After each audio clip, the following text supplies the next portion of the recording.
Okay, so I'm just gonna make a quick video talking about why you need to keep your caffeine low throughout the year. That way you're optimal going into a contest prep diet.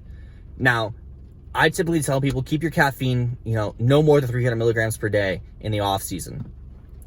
I say this because you want somewhere to go once you switch to a fat loss phase and you start getting tight. You need to have some room to increase that to get some benefit. Now, 300 milligrams is not a lot for some of you. If you drink a bang a day, you're already at that 300 milligrams.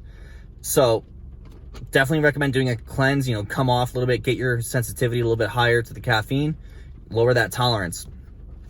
So ideally you shouldn't need a ton of caffeine in off season anyways. If your sleep is optimal, your insulin sensitivity is not completely wrecked, you should be okay. It's really just a mental thing that you got to get through. Now, the reason I say keep it at 300 is so we have room to grow, right? Or room to move up. So let's say you're 12 weeks out, you do a cleanse or whatever, you're at 300 milligrams per day starting your diet. Awesome. That's 2 cups of coffee, and a Monster. Well, that's like 350, but whatever.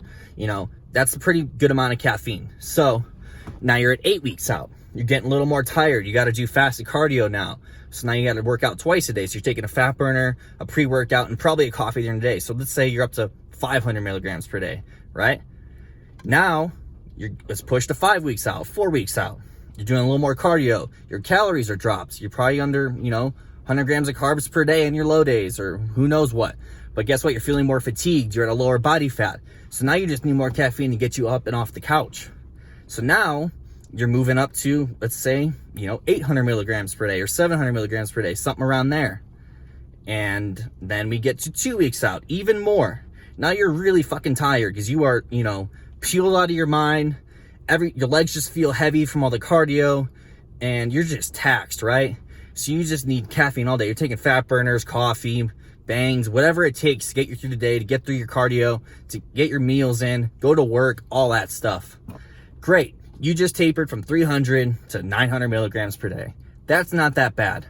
Now, let's say you started your diet, you're 12, 13, 14 weeks out, whatever it is, and you're already drinking 700 milligrams of caffeine per day. You're drinking a couple bangs and a coffee. You're drinking a coffee, a bang, and a pre-workout. It's not hard to hit that. What do you do when you're at 8 weeks out? What do you do when you're at 4 weeks out? What do you do when you're at 2 weeks out? You have nowhere to go. You know how unhealthy that is to be drinking 1,600 milligrams of caffeine per day? Your central nervous system is just super freaking taxed. Your cortisol's through the roof. Don't be that person. Start low. Let yourself taper up as needed. You don't need caffeine in the off season unless you're not getting any sleep, and then you need to worry about that. That's more important. Thank you for listening.